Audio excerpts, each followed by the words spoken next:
U Nišu je održano pripremno ročište u postupku protiv roditelja maloletnog dečaka koji je pre 2,5 godine u Niškoj banji ubio svog vršnjaka. Oni se terete za teška krivična dela. Glavni pretres zakazan je za 9. mart. Pred Višim sudom u Nišu roditeljima maloletnog dečaka koji je nožem usmrtio 13-godišnjeg Andreja Simića sudi se za teško delo protiv opšte sigurnosti i za puštanje maloletnog lica. Na pripremnom ročištu izneti su dokazi koji će se izvoditi tokom postupka. Optužnica je napisana na više od 100 strana. Više javno tužilaštvo predložilo je da javnost bude isključena sa suđenja zbog zaštite interesa maloletnika i privatnosti učesnika u postupku.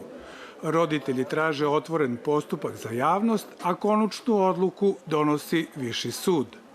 Apsolutno neophodno da svi ljudi vide šta se ne samo ovde dešavalo, nego šta je potencijalna opasnost, ono što nas stalno okružuje u društvu i što se vrlo često dešava. Nažalost, ovde se dobar deo dešava i u školi gde nam svima deca idu, tako da nije loše da se vidi šta nas okružuje. Posle 2,5 godine konačno smo došli u ovu drugu fazu što se tiče sudskog postupka.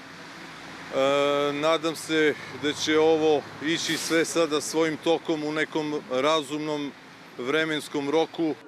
Ispred suda su bili i roditelji dece ubijene u osnovnoj školi Vladislav Ribnikar i selima Dubona i Malo Orašje. Njima nije dozvoljen ulaz na pripremno ročište. Došli smo, znajući kroz šta smo mi prošli, došli smo zaista da ih podržimo, znamo koliko je to teško za roditelje i zato eto sva podrška od nas i bit ćemo tu. Odbrana je osporavala navode iz optužnice i protiv je uključivanja javnosti u postupak. Konkretno ovaj slučaj se toliko vezuje za događaj u Ribnikaru da je jednostavno odbrana morala i danas da ukaže da tu apsolutno nema nikakve sličnosti i da zamoli sud da procesno sagleda celu optužnicu, jer pripremno ročište nije samo predviđeno po zakonu o krivičnom postupku da se održi reda radi, već je to još jedna šansa da se optužnica još jedanput procesno preispita. 13-godišnji Andrej Simić ubijen je oktobra 2023. godine. Njega je u porodičnoj kući u Niškoj banji ubio vršnjak MM sa 37 uboda nožem.